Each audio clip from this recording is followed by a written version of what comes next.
Hey, what's up mga partners, for today's video, panoorin nyo ito muli ang pasa hanggang dulo. Watch this!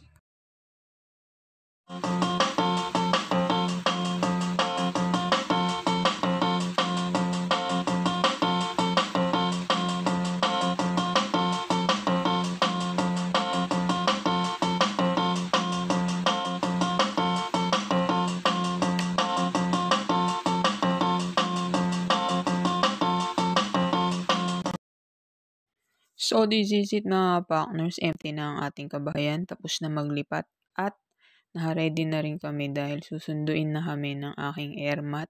So tara na, let's go mga partners, samahan nyo kami sa aming biyahe papuntang Baguio. So tara, let's go. Natapos na ang ating lipat serye. Ito na yung biyahe na sa panibagong yugto ng ating chapter. Panibagong yugto ng ating chapter. So, yan, no, empty na, di ba? Wala na. Kakamiss din to at mamimiss din namin tong bahay na to, di ba? So, abangan nyo yung story nito, bakit kami naglipat. Abangan nyo yung vlog na yan, guys. Yeah, watch this! By Camelia Vera Valenzuela. Hello, Baguio. See you later. So, yan, guys. Palabas na kami ng subdivision. So, nandito pa lang kami Wala pa nga sa kalahati guys Si Luna, nagkalat na ng baho guys. Kaya kailangan namin maghanap ng hihintuan. Kailangan namin mag-stopover. Hayahay talaga to si Luna no? Medyo mahaba-haba rin yung tiniis namin sa amoy ng etchas ni Luna. Kumbaga parang tinis namin na-sight sa brain cells. Yung amoy ng ni Luna grabe kumbaga yung aalabas mo pa lang ng subdivision andun pa lang ay sa may sa may punturin nagkalat na naman ng baho. So ayan, mahaba-haba pang tiis yan, langhapan yan, di ba? May naka-aircon ka tas bukas yung bintana, mawala lang yung amoy.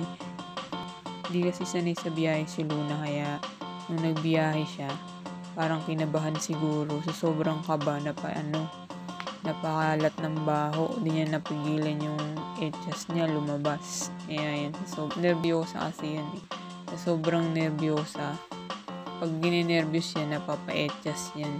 O kaya napapawiwi. So, buti na lang nakapamper siya.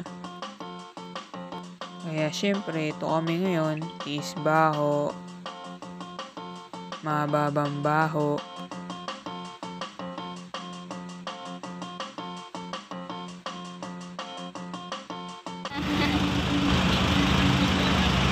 Luna.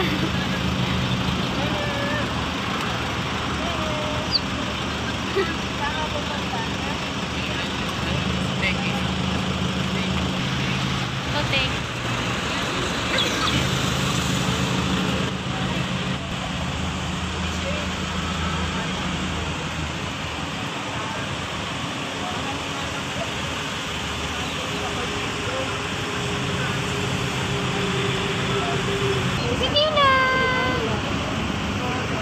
Tequila. Saan si Tequila?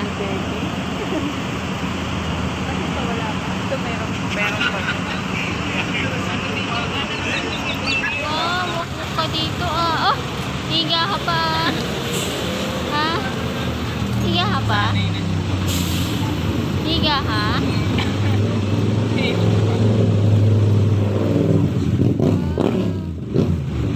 Teki lang yan,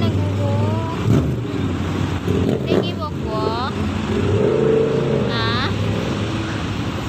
Teki walk-walk. Aba, mupo ka pa. Pagkakalungin natin, dumi na yan. Ha? Siya kay Luna.